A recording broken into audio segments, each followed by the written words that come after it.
saya Yesi. Saat ini Anda sedang menyaksikan Moving, Motivation and Living.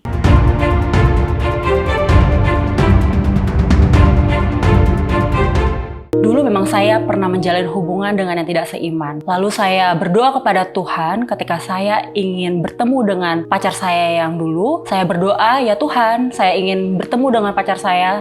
Saya ingin menentukan apakah pacar saya ini adalah jodoh yang berasal dari Tuhan. Apabila memang ia berasal dari Engkau, ia akan bersedia untuk berkunjung saja ke gereja saya. Namun apabila ia menolak, saya akan memutuskan untuk mengakhiri hubungan saya dengan pacar saya ini, oleh karena saya yakin bahwa itu bukanlah jodoh dari Tuhan. Dan ternyata jawaban dari pacar saya ini, ia menolak untuk berkunjung ke gereja saya.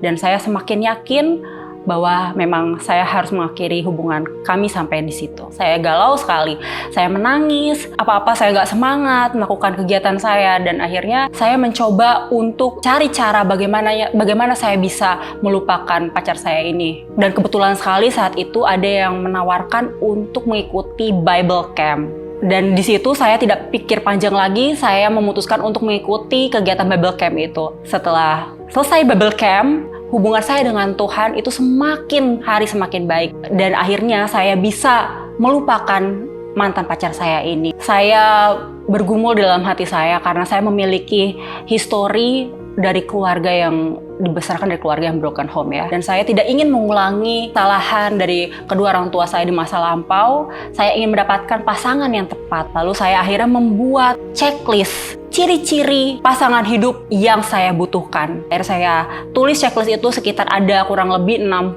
ciri-ciri. Lalu saya bawakan checklist saya itu atau proposal saya sebut waktu itu kepada Tuhan sembari saya berdoa, bertelut dan menangis. Dan saat itu tidak lama ada seseorang yang add saya di Facebook. Biasanya saya tuh jarang ya menerima pertemanan dari orang yang tidak saya kenal. Tapi anehnya, ini benar-benar aneh banget, di luar dari kebiasaan saya menerima pertemanan seseorang ini, dan lalu saya duluan yang mengirimkan pesan kepada orang tersebut.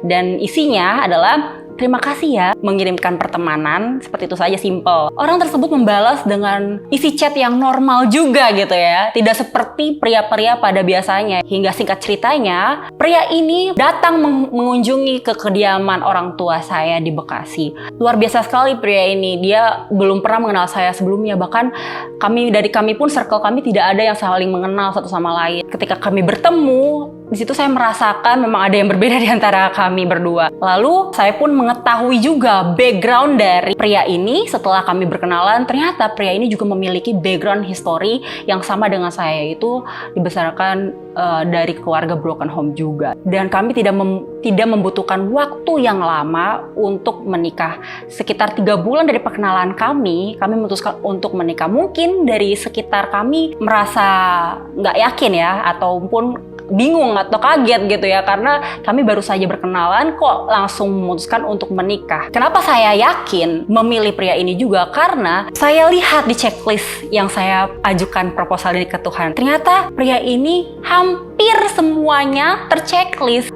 Oke, dan selanjutnya kami pun akhirnya menikah. Setelah pernikahan kami, saya pun masih terkejut juga nih dibuat oleh suami saya. Ternyata yang berdoa khusyuk selama ini bukan hanya saya seorang diri.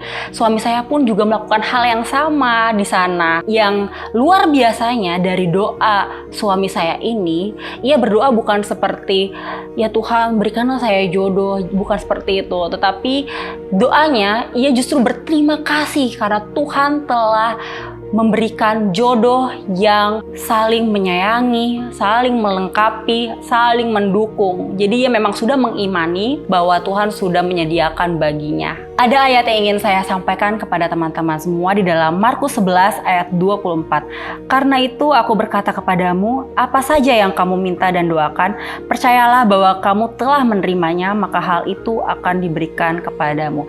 Jadi teman-teman, ini bukan hanya perihal jodoh. Apabila teman-teman berdoa dan mengimani bahwa teman-teman sudah menerimanya, maka teman-teman akan menerimanya. So, tetap semangat dan jangan berputus asa. Tuhan memberkati.